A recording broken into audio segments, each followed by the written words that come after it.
Hello les futurs investisseurs malins. Aujourd'hui on va parler d'un sujet qui va peut-être vous faire sourire, l'investissement paresseux. Et non, ce n'est pas une blague. Tenez-vous bien, si vous aviez investi seulement 150 € par mois dans le marché boursier mondial il y a 50 ans, vous seriez millionnaire aujourd'hui. Oui, vous avez bien entendu. Alors, envie d'en savoir plus? C'est parti pour tout comprendre sur cette approche qui va peut-être révolutionner votre vision de l'investissement. Avant de plonger dans le concret, commençons par le plus important, la mentalité.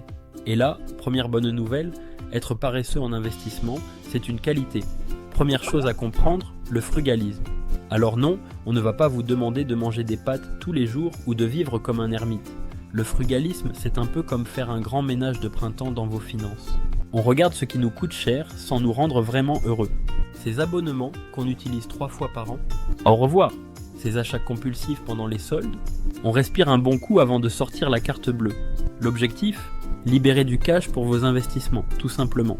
C'est comme préférer une belle voiture d'occasion plutôt qu'une neuve qui perd 20% de sa valeur dès que vous quittez le concessionnaire. Maintenant, parlons de votre nouveau super pouvoir, la vision long terme. Dans un monde où tout va vite, où on veut tout de suite, l'investisseur paresseux a un secret, la patience. C'est comme planter un arbre. Vous ne restez pas devant 24h24 en attendant qu'il pousse, n'est-ce pas? Eh bien c'est pareil pour vos investissements.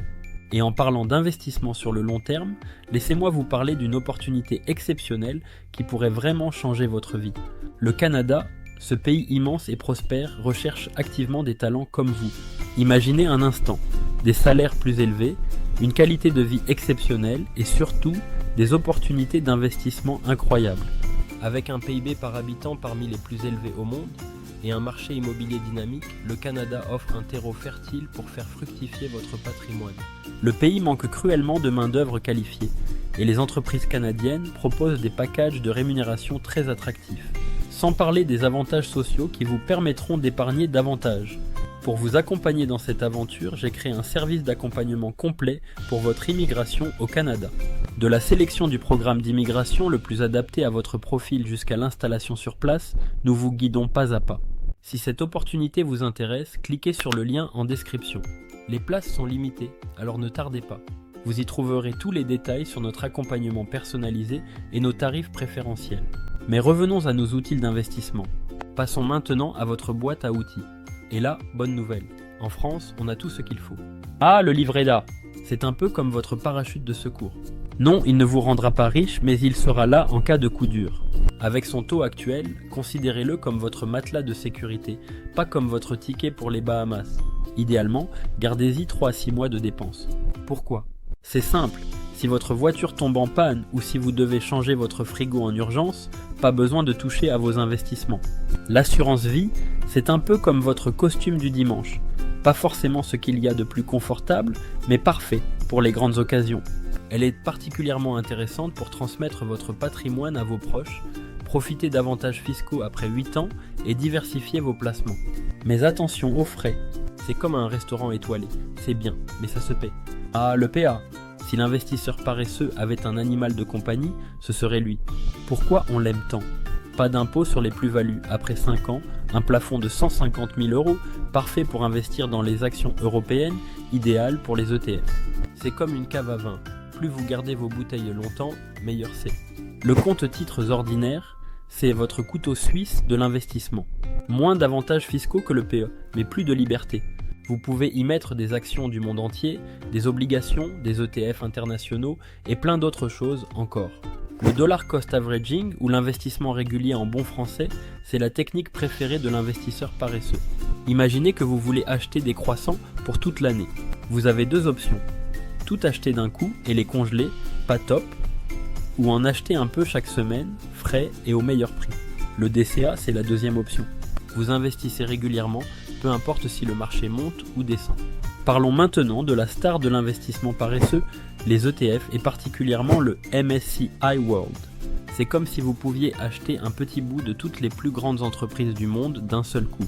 Apple, Microsoft, L'Oréal, LVMH, tous dans votre portefeuille avec un seul investissement. C'est génial pour la diversification maximale, les frais minimaux, la gestion automatique et la transparence totale. Vous voulez investir dans l'immobilier, mais vous n'avez pas envie de gérer les locataires? Les SCPI sont faites pour vous. C'est comme être propriétaire d'un centre commercial, mais en miniature. Vous touchez les loyers, mais c'est quelqu'un d'autre qui s'occupe de tout. Pas de gestion locative, diversification géographique, revenus réguliers, et c'est accessible dès quelques milliers d'euros. La crypto, c'est un peu le Far West de l'investissement. Mais même là, on peut rester paresseux. La méthode ?